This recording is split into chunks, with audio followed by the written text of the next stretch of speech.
అందరికీ నమస్తే అండి. మన గోశాల వద్ద నవధాన్యాలు రైతులకు పిఎండిఎస్ తయారు చేయడం జరుగుతుంది. ఒకసారి ఏమేమి ఉన్నవనేది నేను మీకు వివరిస్తాను. బొబ్బర్లు, జనుములు, పెళ్లి పెసర, రాగులు, పెసర్లు, మెంతులు, జొన్నలు, గంటెలు, గోంగూర, మినుములు, ఉలవలు, నువ్వులు, మొక్కజొన్నలు, తోటకూర, జీలుగా, ఆవాలు. ఈ 18 రకాలైనటువంటి నవధాన్యాలు ఎకరానికి ఒక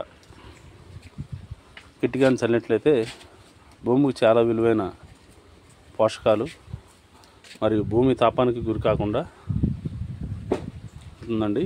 ఇలా కిట్స్లో తయారు చేసి మనం రైతులకి అందించడం జరుగుతుంది.